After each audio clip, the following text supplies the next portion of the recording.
Yeah, hi there. These comments are for MA, and I am Michael, the founder, owner, and the materials writer for all of your lessons at Stealth, the 7-step system to pass the TOEFL IBT. And I'm just reading your essay right now. You're one of my students over at California State University, San Bernardino, and you just completed the independent writing practice test number 10. So let's take a look at the question first. The topic says, some people believe that a college or university education should be available to all students. Others believe that higher education should be available only to good students. Discuss these views. Which view do you agree with and why? Explain why. So this is where I think you might be running into a little bit of trouble with your essay, because what you want to do in paragraphs, maybe body paragraphs 2 and 3, is you want to discuss the two opinions. So it's a little bit difficult to see what you're doing here. And by the way, you have a lot of development, I think, but I think you could probably organize your ideas a little bit better. So what I'm saying is in this second paragraph, if you look at the model, you can see it when you go to the web page where I gave you your score. In the model, it says, people who believe that a university education should be available to all students have a point of view that everybody is equal. So we're discussing that first view. And then we get to the third paragraph. It says, people who believe that a higher education should be available only to good students hold the point of view that a good student can achieve better. So in this case, body paragraphs 2 and 3, they're organizing around the first two parts of the assignment, which is to discuss both views. And then when you get to the last paragraph,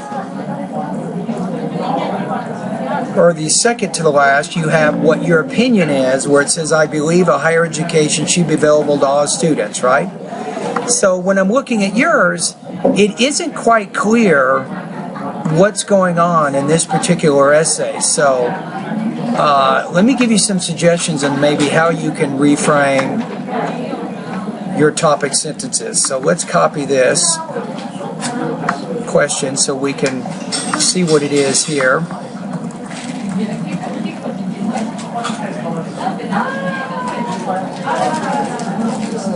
So if we take a look at the question, we'll see something like this. You might say,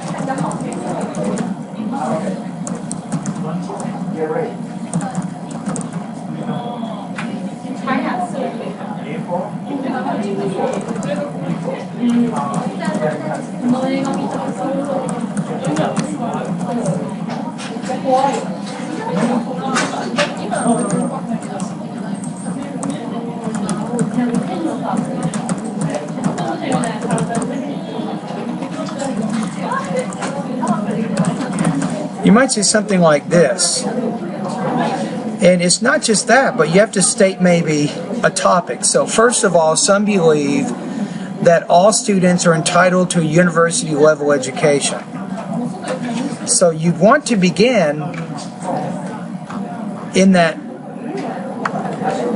second paragraph. You need a topic sentence that will organize, I think, around that first part of the question. So you didn't really do that. So it isn't exactly clear what the purpose of that paragraph is. Now when you get to the next one, you might say, second of all,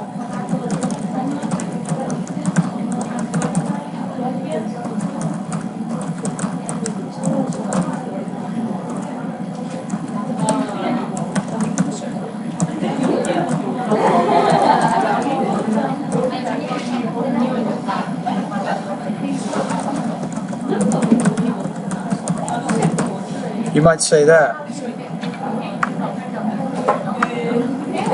Something like this.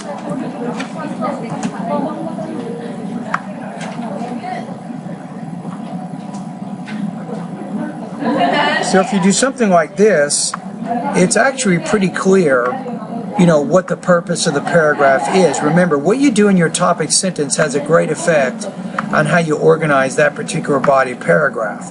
Now remember here, when you're discussing these ideas, you're discussing it from their point of view, not your point of view. You're trying to write more objectively with a more neutral tone, not an argumentative tone, right?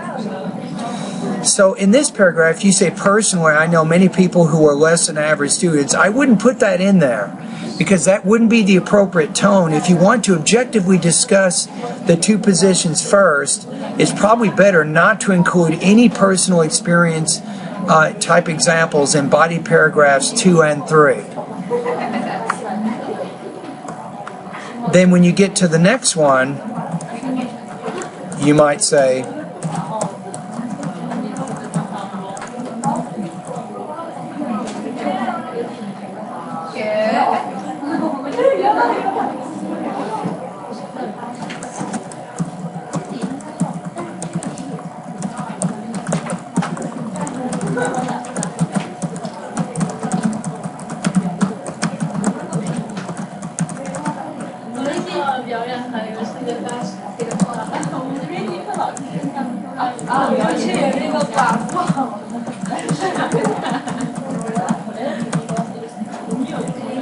you might say something like this.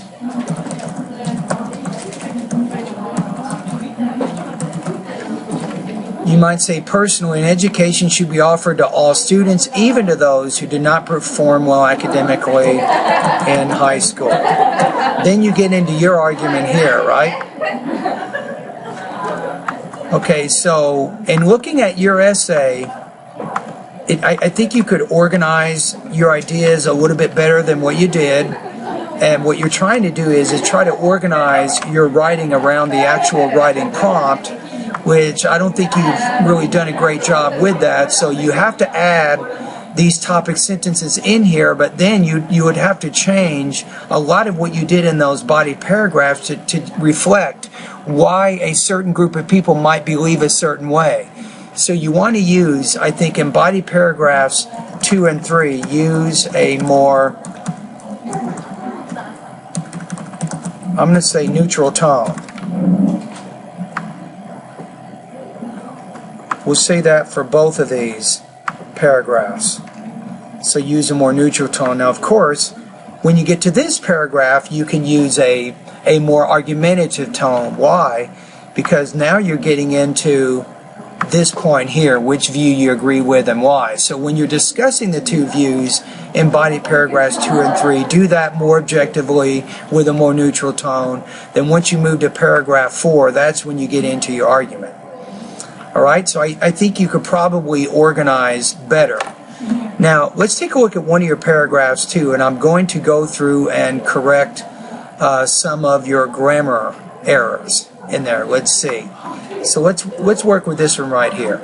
You say, most job opportunities today require, I would probably say here, a high level of education. Probably don't use a comma.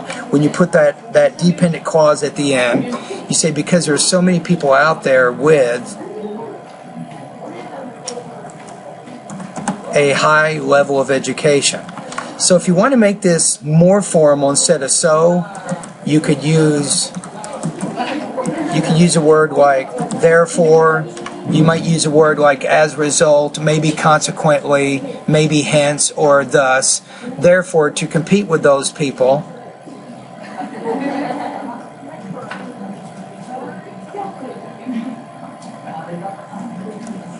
You say, one must take into consideration. I'm going to say one must, instead of this, just say get. I don't think you need to do that. One must get a higher education and be really wise in the field. How about be wise in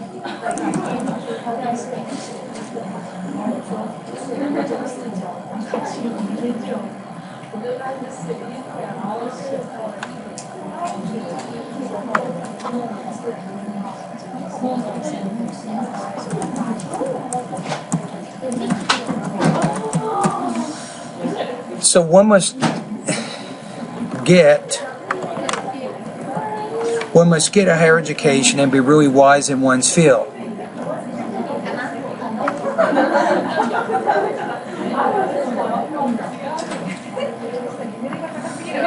Maybe put a comma here and combine these two sentences. You might say, especially since life standards nowadays are very high in terms of education. There. And now you don't have two short sentences. You have one particular sentence instead of two. Then maybe use a word like this. In fact, most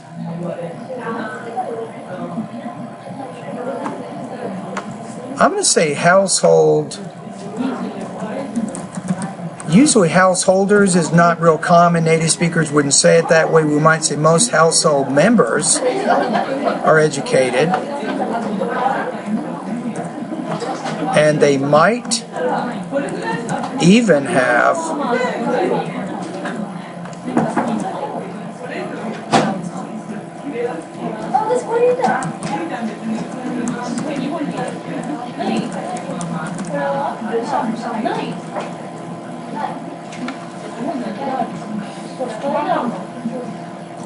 you might say this.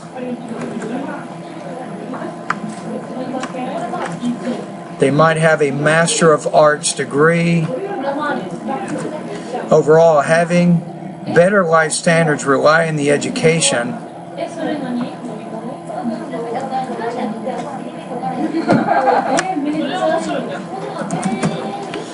they most often have. I'm going back to household members there. Probably don't want to use you there.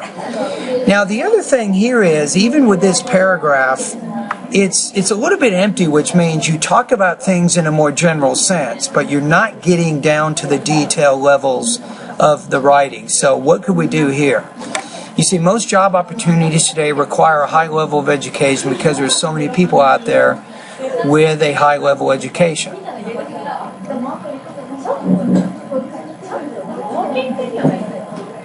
Therefore, to compete with those people, one must get a higher education and be really wise in one's field, especially since life standards today are very high in terms of education.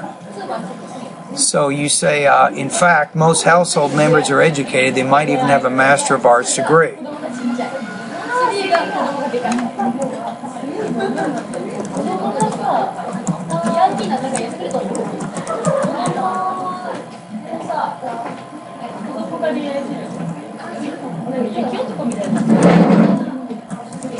You might say,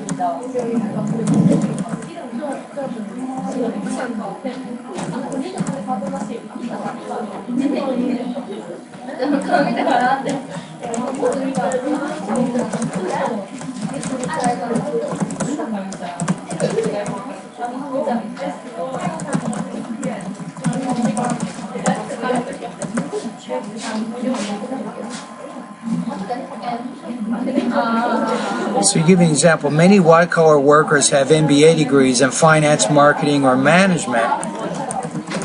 They are the ones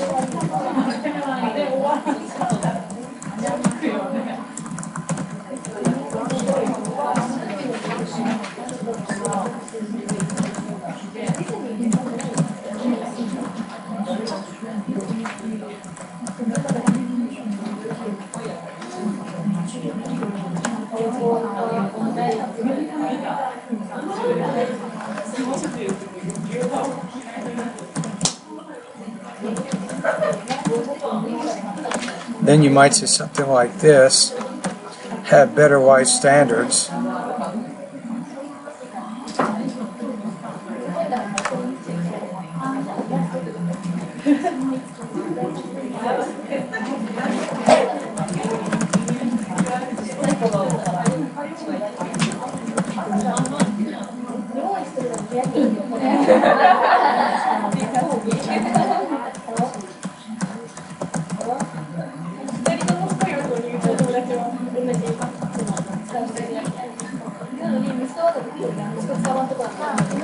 So that might help it a little bit, but the problem here is just the paragraph itself. It doesn't really frame, it doesn't sound like you're discussing the first idea about why some believe that all students are entitled to a university level education. So you probably have to restructure it even more than what you did. All right, but anyway, what I did is I went through and I corrected some of the language issues that you might be having. I added some details in there to show you how to add a little more depth to your ideas. Now the next question is, how would you score in this particular essay? So there's kind of good and bad here. On the one hand, you've demonstrated that you can control your sentence formation, you can control your vocabulary and your grammar fairly well. I can tell you've had a lot of experience with English and with writing. But your essay doesn't exactly frame around the requirements of the assignment, right? So I'm going to put you in the 3 range here. So in some cases, you can probably develop and use more examples than what you did. Also, it's difficult to understand how the different parts of your paragraph connect back to the writing task. So I didn't exactly see what that connection was. So as I pointed out, you have a few problems with sentence formation and word choice that sometimes make it a little bit difficult to understand your ideas, right? So I'm going to put you at 3.0 out of 5. Or 20 points out of 30. So it's not a terrible essay. You have good writing skills, and I would recommend take a look at, I think it's my writing lesson number 8. It talks about how to make your writing more coherent. And also, I think one of the first writing lesson 1, 2, or 3, it talks about addressing the task directly, which you did not do, right? So I think you can do better with that also. Now, for the purposes of our class, you scored a 3.0 out of 5, and that's going to put you, for the purposes of our class, a 76% on this assignment. All right, so anyway, thank you very much for completing this assignment, and you've been a great student so far this quarter. Keep up the good work.